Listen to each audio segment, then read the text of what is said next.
anak-anak, selamat bertemu dengan Ibu Nia dalam pelajaran agama.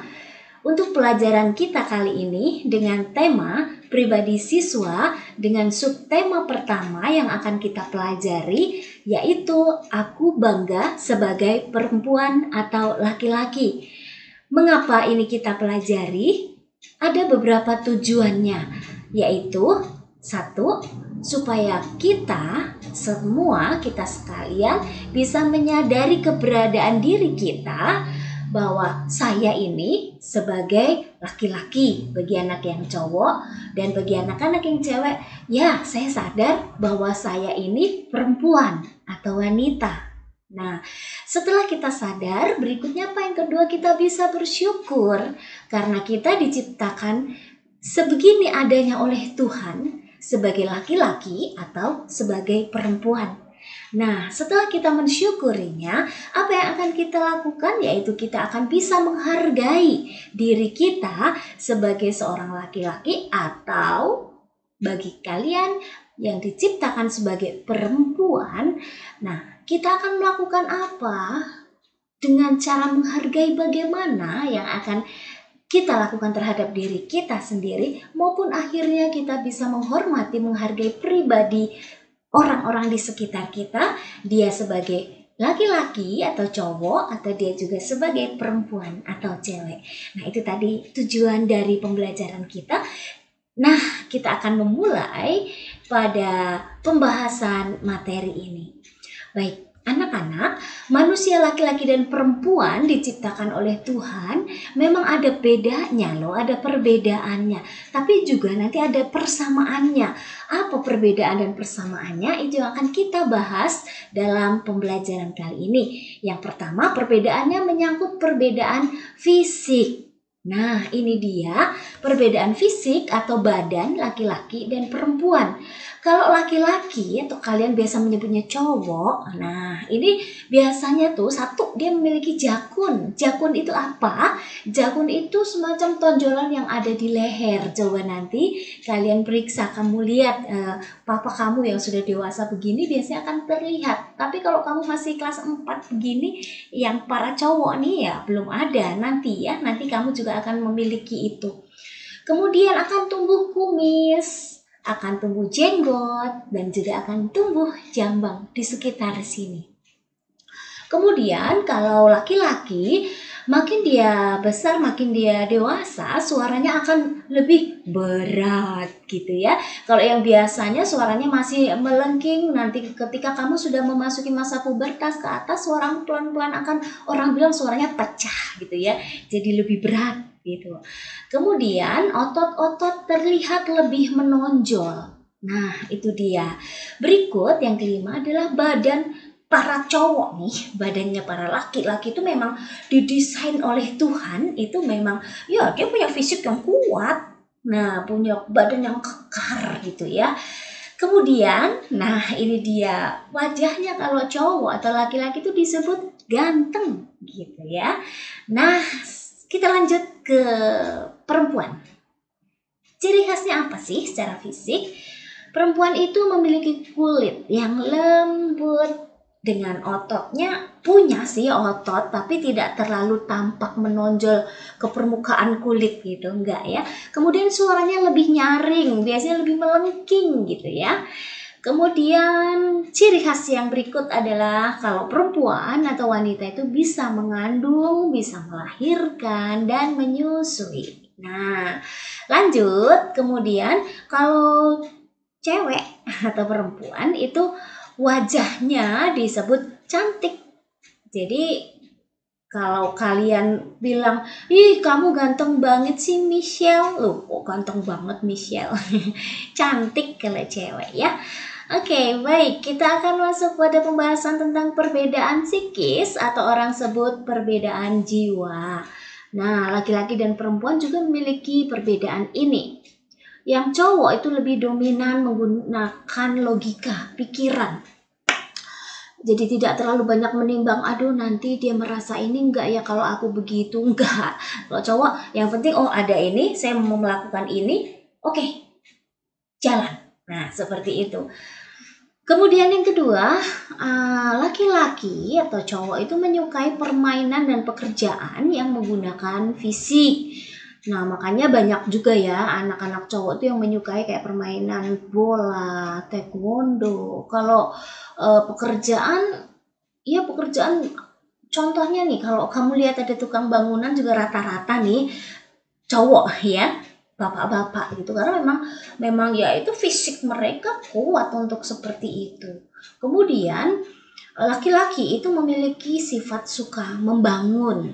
Nah, berikut ke ciri khas jiwa perempuan, yaitu yang pertama dominan menggunakan perasaan atau hati, sehingga ya tidak heran kalau cewek itu biasanya agak lama untuk membuat keputusan karena aduh nanti gimana ya, gue nggak enak, ini nanti gimana ya. Ya itu ciri khas cewek ya, begitulah ya. Berikut, menyukai permainan dan pekerjaan yang melibatkan perasaan nih, contohnya kalau cewek itu ya rata-rata itu menyukai pekerjaan yang soft ya, yang kayak mungkin main boneka, mungkin main masak-masakan jadi chef dan sebagainya gitu ya. Berikut suka merawat. Ya, itulah eh, para wanita itu biasanya, ini contohnya kalau urusan rumah tangga, wow detail banget kalau wanita atau perempuan itu ya, merawat ini merawat itu, gak hanya sekedar merawat anak, merawat rumah juga ya. Oke, kita lanjutkan. Nah, dari perbedaan-perbedaan tersebut ada yang tidak bisa dipertukarkan dan itu menjadi perbedaan yang khas dari laki-laki dan perempuan. Nah, itu kita sebut sebagai apa? Perbedaan kodrati. Kalau tadi yang Ibu Nia katakan tentang perbedaan pekerjaan yang dipilih, permainan yang dipilih, bisa jadi yang dipilih oleh laki-laki pun bisa jadi dipilih oleh perempuan. Contohnya sekarang chef pun kan tidak harus cewek ya, bisa juga banyak chef yang cowok yang masakannya malah enak gitu ya. Nah, tapi ini dia, perbedaan kodrati itu perbedaan yang memang tidak bisa dipertukarkan. Baik ini yang menjadi khasnya dari cowok dan khasnya dari cewek, atau khasnya dari laki-laki dan khasnya dari perempuan itu. Apa sih? Nah, kalau untuk perempuan ini yang tidak bisa ditukar dengan laki-laki, bahwa perempuan tuh bisa mengandung, melahirkan dan menyusui. Sedangkan kalau laki-laki itu yang memiliki jakun, kumis, jambang itu tadi, itu sudah ya khasnya para cowok itu tadi ya. Perempuan nggak usah ngiri kamu, Bunia aku nggak berkumis, gimana nih aku kok nggak punya jakun. Nah ya nggak bisa itu udah dari sananya Tuhan ngeset kayak gitu untuk kita ya, disyukuri. Nah berikutnya ini ada kutipan kitab suci dari kitab Kejadian yang pertama ayat 26 sampai 31 dan kitab Kejadian bab 2 ayat 15 sampai 25. Nanti kalian bisa buka kitab suci kalian masing-masing di rumah dan coba baca semuanya dengan detail ayat-ayat itu. Ibu hanya ingin memberikan penjelasan atas dua kutipan perikop kitab suci ini. Dari Kejadian bab 1 ayat 26 sampai 31, di sana membahas tentang apa, yaitu Allah menciptakan manusia laki-laki dan perempuan segambar, atau istilah lainnya serupa atau secitra dengan Tuhan. Nah lanjut, manusia itu menjadi rekan kerja Allah, teman kerjanya Allah untuk merawat segala ciptaannya, sehingga manusia diberi kuasa atas seluruh ciptaannya itu. Kalian pasti dari dulu nih sudah tahu lah peristiwa bagaimana Allah menciptakan manusia ya. Adam diciptakan dari tanah liat, Hawa diciptakan dari tulang rusuk Adam, diberi nafas kehidupan. Nah itu dia, Tuhan ingin dengan menciptakan manusia itu ada temannya Allah, rekan kerjanya Allah untuk merawat semua yang sudah diciptakan di dunia ini. Nah, dari kitab Kejadian bab 2 ayat 15 sampai 25, Tuhan menciptakan perempuan sebagai penolong yang sepadan bagi laki-laki. Itu ada di ayat yang ke-18.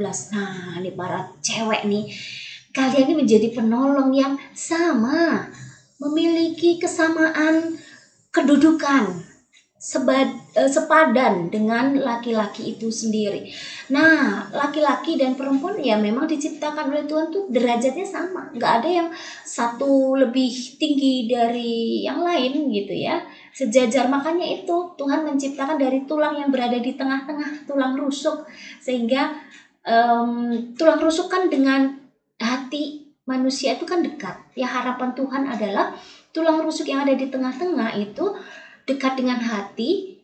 Ya, nanti perempuan ini nanti dicintai, disayangi oleh laki-laki, diberi hati oleh laki-laki, diberi perhatian. Artinya kemudian juga dia tidak diciptakan dari tulang kepala, karena Tuhan tidak ingin perempuan nanti menjadi lebih tinggi, lebih atas dari laki-laki, atau tidak juga diciptakan dari tulang kaki, karena perempuan bukan untuk berada di bawah laki-laki, diinjak-injak martabatnya, tidak sih, bukan begitu. Maka Tuhan mengambil yang persis di tengah-tengah supaya kita sama sederajat di hadapan Allah, gitu ya.